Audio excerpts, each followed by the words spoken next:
Good morning. Oh, that's much louder than I expected. So good morning, everyone. I am Brandon Wales. I joined SentinelOne about 2 years ago, just a little bit less than 2 years ago, after spending 20 years in government.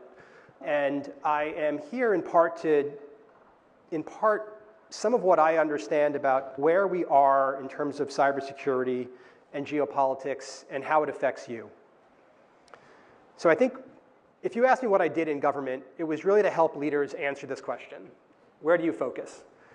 In cybersecurity, this problem is harder than it is anywhere else, given the fact that the signal-to-noise ratio is out of control and, frankly, getting worse every single day.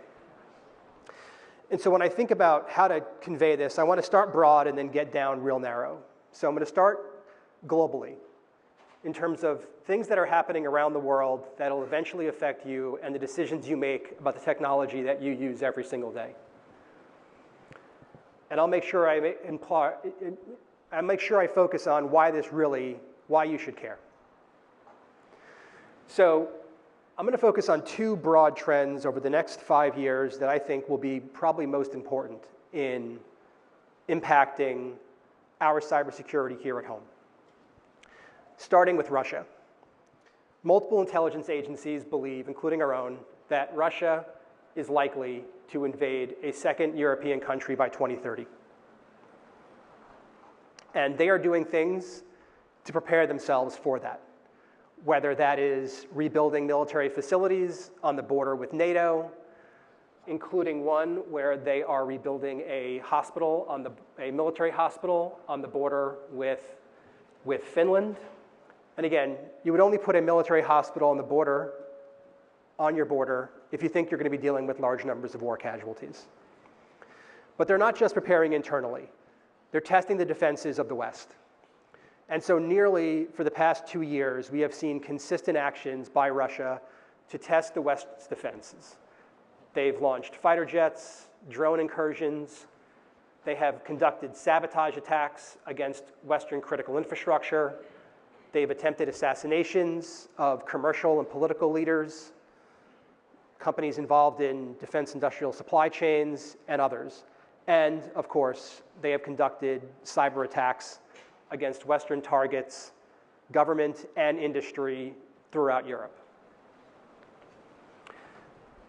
Now I want to switch to China.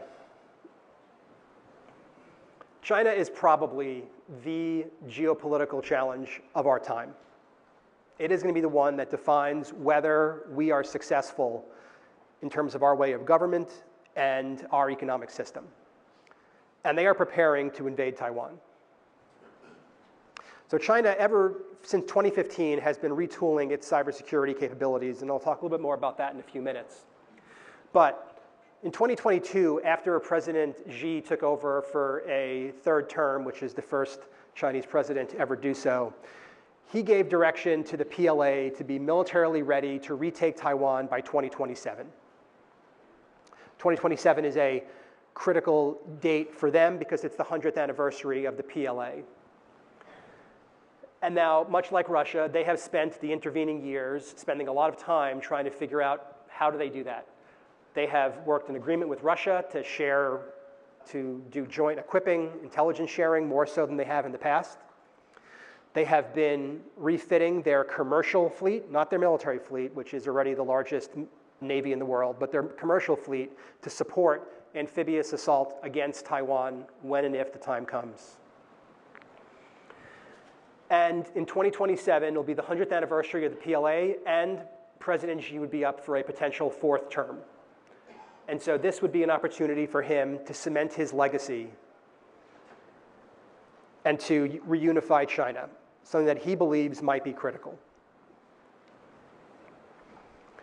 Now, why does all of that matter to cyber? So I think a lot of you may be thinking, every day I don't really worry about Russia and China, but I'm really worried about Quinlan and Klopp and North Korean IT workers. And there's a couple of reasons why this should matter to you. The first is what starts in Russia and China with the most sophisticated threat actors doesn't stay there. Russian SVR actors who launched the SolarWinds campaign showed the ability to conduct very sophisticated supply chain attacks. But now we see supply chain attacks being conducted by ransomware groups, by North Korean actors, and others. Chinese capabilities and tactics and tradecraft designed to hide in legitimate network activity living off the land, they really perfected it, but numerous actors now employ administrative tools against the networks they compromise. Second, if you're able to protect yourselves against these actors, if you're focused on stopping the Chinese threat and the Russian threat, you're going to be far better prepared for the less sophisticated, more opportunistic targeting of criminal organizations. But third, and I'm going to focus on China here for a few minutes, there's the issue about China's theory for how they win. So when China conducts their war games for what an invasion of Taiwan looks like, their view in terms of how they actually win that conflict is by keeping the US out. Their war games show that if the US engages, we will ultimately be successful in stopping a successful invasion of Taiwan. It is bloody, it would be costly, but China would not prevail. So their focus is on keeping the US out.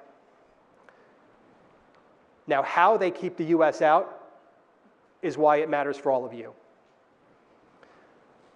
Cyber is a critical element for their view on how they keep the US out of a future conflict. In two ways. Their doctrine calls for using cyber against the US homeland in two distinct ways. The first, going after assets, both military and commercial and civilian, that are critical for US power projection. So you could imagine water facilities, transportation assets that the military relies on to project power, to move troops and materiel from the west coast of the United States, and frankly from across the entire United States, and get it into the Pacific to deploy to protect our friends, our allies, our bases in the area. But the second reason, the second doctrine that they have, says that they want to undermine our will to fight, not our capacity. They want to undermine our willingness to defend our friends and allies in the Pacific. And in order to do that, they want to make the impacts felt by American citizens here at home. And so they don't want to just go after facilities that are critical for DoD. They want to go after the facilities that are critical for everyday life in the United States. And this is not theory. In 2023, when the US government and Microsoft announced that we had discovered Chinese pre-positioning on US critical infrastructure, was the first time that we had found Chinese military units. So these are not intelligence gathering units from the Ministry of State Security. These are PLA military officers whose job was to be on US critical infrastructure, to be ready when and if the time comes that they're given the order to launch disruptive or destructive attacks. We had discovered that in certain critical infrastructure, they were on these places for up to 10 years. And frankly, we were only able to assess 10 years because of artifact decay. It is likely that they were there even longer. If I showed you the list of assets that they were on, you would recognize maybe a third. Another third, you would say, maybe I've heard possibly of that, but why? And a third, you would have no idea. And that's because they're not important assets. The vast majority of them are small and medium-sized companies located throughout the country. No intelligence value, no national security value. Their only value, the only thing they provide, is an ability to cause disruptions to the daily life of American citizens. Most of these assets have not been named publicly, but one company did come out and talk about their experience with this. It was a small electric utility in Massachusetts, in Littleton, Massachusetts. No one's probably heard of Littleton, Massachusetts, because it's relatively small. I think it only served 40 or 50,000 people. But that was the point. In this way, Chinese military actors have a targeting objective that is more akin to a ransomware group. They can be opportunistic. They don't have to just go after the most critical assets in the country. In fact, in some cases, it's even better. They want to get a broad swath of US infrastructure to cause disruptions. They want to put the choice to the American people of you can either defend Taiwan or you can have daily life happen in Miami and Toledo and Denver. Believing that what they do in cyber prevents us from having the geopolitical flexibility to defend our national security globally. And so this is why it is so essential that everyone understand the nature of what China is bringing to bear in cyber and why the decisions that we make here at home are going to have ramifications globally.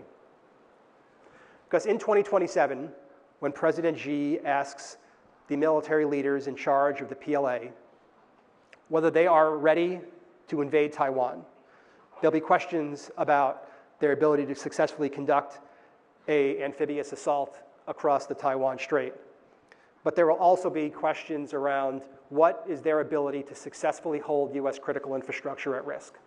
What is their ability to successfully bring down key elements of the US infrastructure that will stop us from projecting power and that will stop us from having the type of daily life that will put political pressure inside the United States and to keep us out of a future conflict?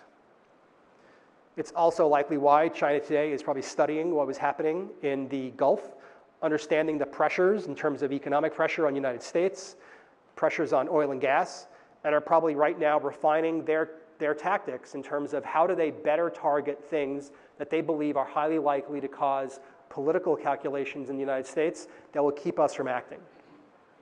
But the more that we can introduce uncertainty into the confidence of PLA leaders, that they do not have the ability to bring down US critical infrastructure, that they have been evicted from where they have been found, the more likely it is that they will take a pause and say, we don't have as much confidence as we would want. I think President Xi, looking at what happened with Russia in Ukraine, and when President Putin asked the chief of staff of the Russian general forces, are you ready? They said yes.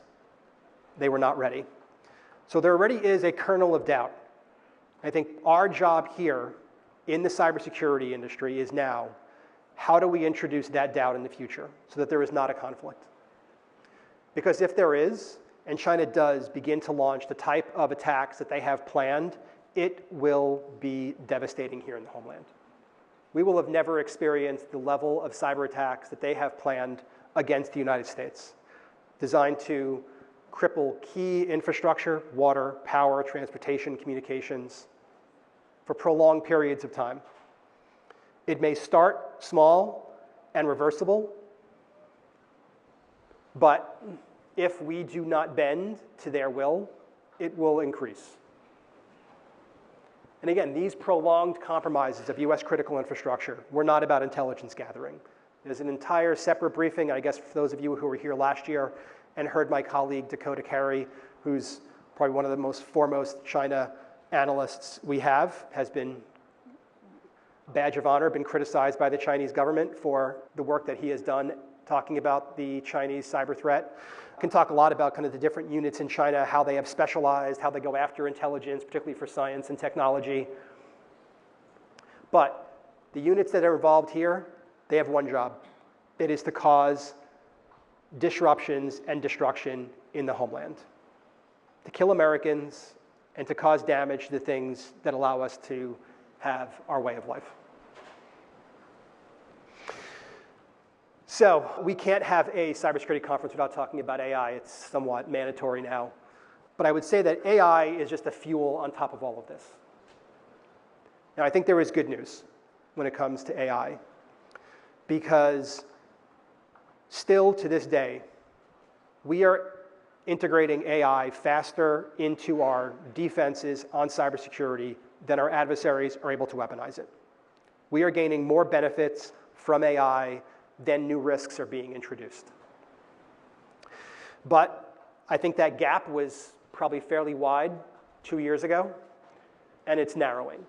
Now, in some cases, this makes perfect sense.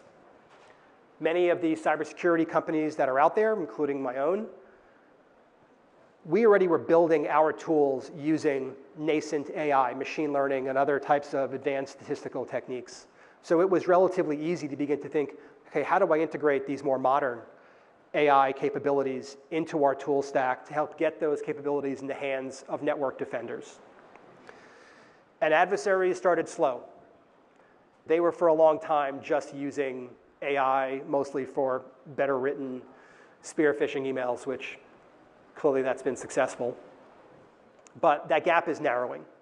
They are increasingly finding better ways of integrating AI into their offensive cyber toolkits.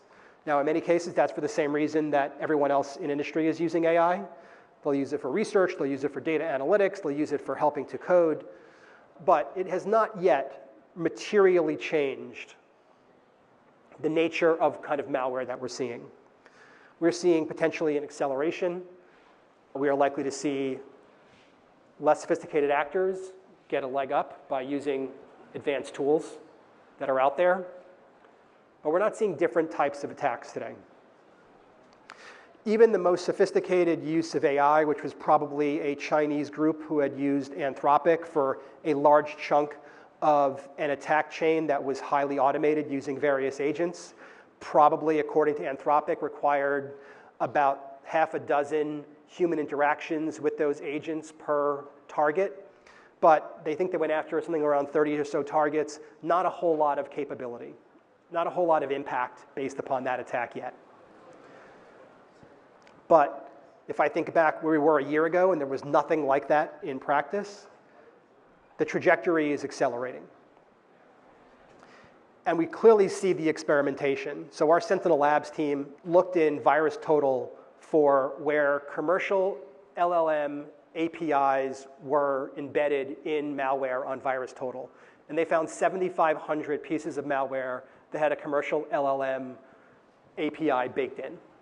So clearly, our adversaries are looking for ways for how to use this, how to use it to get the results they want. They're not there yet. But I think our goal, and the goal of everyone in the community, really needs to be, how do we cement our advantage today? How do we continue to push the envelope to make sure that we are continuing to drive the types of cybersecurity outcomes we want using AI as a tool to do it? So a couple of things in terms of what I would recommend companies focus on as they think about AI. And in all cases, it really gets back to the basics. Those don't change. You need to make sure that you have as broad visibility as possible, because AI will expose aspects of your network that may not have been as exposed before. Second, securing the AI fabric. Understanding your AI footprint, what it looks like, how to secure it, how to govern it, because that's going to be new things that need to be introduced. And I recognize this is a huge challenge, particularly for those CISOs in the room, because 2025 probably was like the great FOMO crisis for business leaders. They thought they were going to miss out. And now we have the shadow AI crisis of 2026, because if you said no, or you slowed, or you delayed, now the business leaders have just moved out. And so the more that you can introduce processes that allow business leaders to get the AI they need, but in a secure way, by deploying whether it's tools and governance and procedures, all the things we understand are critical to an information security program need to be applied fast in AI, because it is coming, regardless of whether we want it or not. And the last is machine speed reasoning, the thing that AI can give that is so different than before. It is not a brand new type of malware that we've never seen. It is speed and scale. It allows adversaries to target thousands, where maybe in the past they could only target hundreds over the course of a given day or a given week. But where I started, AI can be as powerful on the defense as on the offense, and why it's so important. 3 major supply chain attacks over the past 2 months. And I'll focus on the Axios one. In the Axios NPM attack, North Korean actors compromised an NPM package called Axios, widely used in HTTP, for HTTP protocol. The first infection was 90 seconds after the package was deployed. if you don't have machine speed defenses that can reason in real time, you're going to get compromised. So in those cases, where we were able to be successful was AI tooling that could understand not what the attack looked like, but what it actually did. So our tool set had never seen those attacks before, no one had, but it understood the behaviors of those packages when they actually began to infect the computer. The processes that those spun up, that they looked malicious, and was able to contain them. But it's only because you're operating at machine speeds. Understanding as those processes get stood up, are they legitimate? Do they look malicious? How do we give defenders the advantage of time? And I think that is going to be most essential in the AI era. AI is giving us plenty of more, it's freeing up our time for our work, but it is also taking time away when it comes to attacks. And the more we can do by using AI, baking it in, thinking about how it can be applied to security smartly, and get ahead of our adversaries, the more likely we are going to be successful in the goals that we have. I appreciate your time today. I will be around all day if folks want to talk about anything I've said. Just have a fantastic Secure Miami. Really happy to be here, and good luck to all of you. Thank you.